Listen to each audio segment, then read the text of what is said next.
తెలంగాణ రాష్ట్రంలో మరో రాజకీయ పార్టీ ఏర్పాటుకు బీజం పడింది. త్వరలో కొత్త పార్టీ ఏర్పాటు కానుంది. తెలంగాణ జాగృతి అధ్యక్షురాలు కల్వకుంట్ల కవిత కొత్త పార్టీ పెట్టనున్నట్లు ప్రకటించారు. వచ్చే అసెంబ్లీ ఎన్నికల్లో కొత్త పార్టీతోనే పోటీ చేయనున్నట్లు ఆమె వెల్లడించారు. శాసనమండలి, తెలంగాణ అమరవీరుల స్తూపం వద్ద ఆమె చేసిన ప్రసంగం ఈ విషయాన్ని స్పష్టతనిచ్చాయి. ఇన్నాళ్ళు కొత్త రాజకీయ పార్టీ ఉంటుందా లేక జాగృతితోనే నడిపిస్తారా అనేక సందేహాలు ఉన్నాయి. వచ్చే అసెంబ్లీ ఎన్నికల్లో పోటీ చేయనున్నట్లుగా కూడా ప్రకటించారు.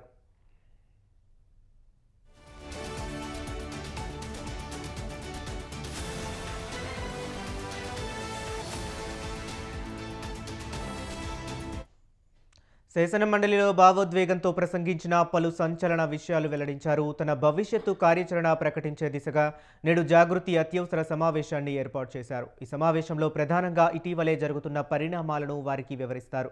ఆ తరువాత భవిష్యత్తు కార్యాచరణ ఏ విధంగా ఉంటే బాగుంటుందనే విషయాన్ని వారి ద్వారా సేకరించనున్నారు. ఈ మీటింగ్లో క్యాడర్ సలహాలు తీసుకుంటారు. వారి అభిప్రాయాలు సేకరించి వాటన్నిటినీ క్రోడీకరించి త్వరలోనే ఓ నిర్ణయం తీసుకుంటారని తెలంగాణ జాగృతి నాయకులు ప్రకటించారు.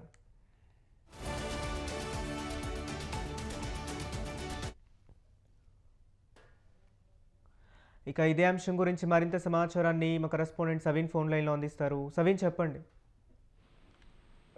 తెలంగాణ జాగృతి అధ్యక్షురాలు కల్వకుంట్ల కవిత నిన్న శాసన మండలిలో భావోద్వేగపూరితమైనటువంటి ప్రసంగం చేశారు. ముఖ్యంగా తెలంగాణ ఉద్యమంలో తన పాత్రను వివరించడంతో పాటు తెలంగాణ జాగృతి ఏర్పాటు చేసి ఏ విధంగా ముందుకు వెళ్లారు, బీఆర్ఎస్ పార్టీలో తన పాత్ర ఏంటి అనే దానిపైన వివరించారు. అదేవిధంగా బీఆర్ఎస్ పార్టీలో చోటు చేసుకున్నటువంటి రాజకీయ పరిణామాలతో పాటు 10 ఏళ్ల బీఆర్ఎస్ ప్రభుత్వంలో జరిగినటువంటి పలు అంశాలను ఆమె తెలంగాణ శాసన మండలిలో ప్రస్తావించారు. అదేవిధంగా బీఆర్ఎస్ పార్టీ నన్ను సస్పెండ్ చేసింది కాబట్టి బీఆర్ఎస్ పార్టీతో బంధం తెగిపోయింది, అందుకే నా రాజీనామాను ఆమోదించాలంటూ కూడా తన ప్రసంగంలో మండలి చైర్మన్ గుత్తా సుఖేందర్ రెడ్డిని కోరారు. అయితే కవిత ప్రసంగం ముగిసిన తర్వాత గుత్తా సుఖేందర్ రెడ్డి స్పందించారు. భావోద్వేగ రాజీనామా అంశం అనేది భావోద్వేగంతో కూడుకున్నదిగా అనిపిస్తుంది కాబట్టి రాజీనామాపై పునరాలోచించుకోవాలంటూ కోరారు. కానీ దీనికి స్పందించినటువంటి కవిత, బీఆర్ఎస్ పార్టీలో ప్రస్తుతం నేను లేను, నా దారి నేను చూసుకున్నాను కాబట్టి తన రాజీనామాను ఆమోదించాలి,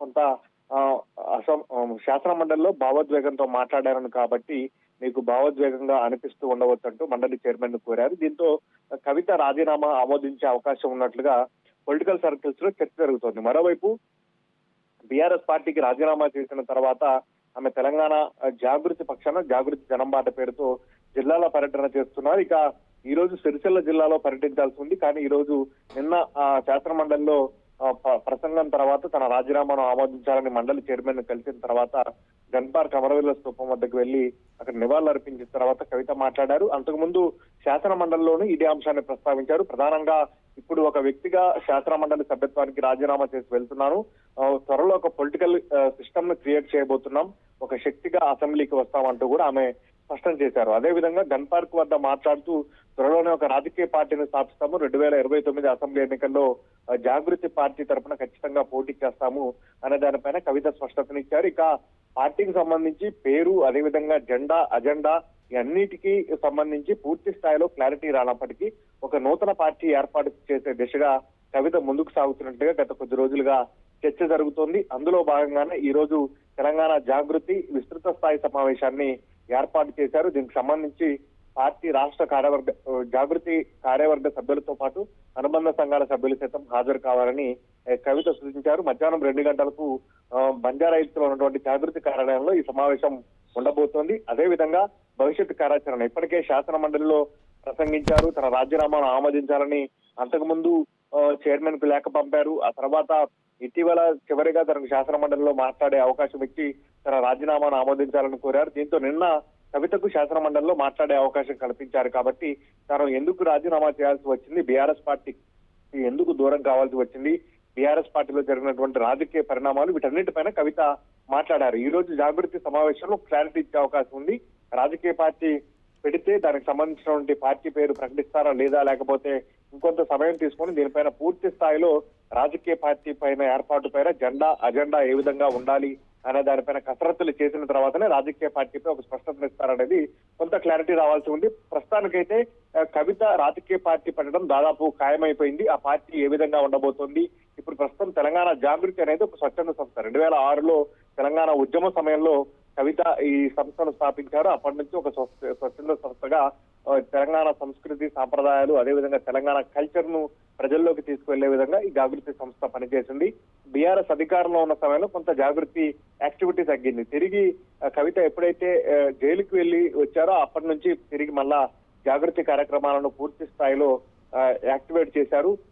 జాగృతి తరపునే ఆమె కవిత రాష్ట్ర వ్యాప్తంగా పర్యటనలు చేస్తూ వచ్చారు. బీఆర్ఎస్ లో చోటు చేసుకున్న పరిణామాలు, బీఆర్ఎస్ లో జరుగుతున్న పరిణామాలపై కవిత బహిరంగంగా మాట్లాడటంతో బీఆర్ఎస్ పార్టీ నుంచి కవితను సెప్టెంబర్ 2వ తేదీన సస్పెండ్ చేశారు. ఆ సెప్టెంబర్ 3వ తేదీనే బీఆర్ఎస్ పార్టీ ప్రాథమిక సభ్యత్వానికి ఎమ్మెల్సీ పదవికి రాజీనామా చేస్తున్నట్లు కవిత ప్రకటించారు. కానీ ఎమ్మెల్సీ పదవికి కవిత రాజీనామా చేసిన తర్వాత దాన్ని మండలి చైర్మన్ ఆమోదించలేదు. దీంతో తనకు చివరిగా మాట్లాడే అవకాశం కల్పించి తన రాజీనామాను ఆమోదించాలంటూ మండలి చైర్మన్ కోరడంతో నిన్న కవితకు మాట్లాడే అవకాశం మండలి చైర్మన్ గుత్తా సుఖేందర్ రెడ్డి కల్పించారు. కాబట్టి నిన్న కవిత మాట్లాడారు. దీంతో కొత్త రాజకీయ పార్టీపై కూడా గత కొద్ది రోజులుగా ప్రచారం జరుగుతున్నప్పటికీ కవిత కొన్ని సందర్భాల్లో మాత్రమే కొత్త రాజకీయ పార్టీపై స్పందిస్తూ వచ్చారు. కానీ నిన్న మాత్రం పూర్తి స్థాయిలో అటు శాసన మండలిలోనూ ఇటు బయట గన్ పార్క్ వద్ద తాను త్వరలోనే ఒక రాజకీయ పార్టీని ఏర్పాటు చేయబోతున్నట్టు స్పష్టత ఇచ్చారు. కాబట్టి దీనికి సంబంధించినటువంటి పూర్తి స్థాయిలో గ్రౌండ్ వర్క్ జరుగుతున్నట్టుగా తెలుస్తుంది.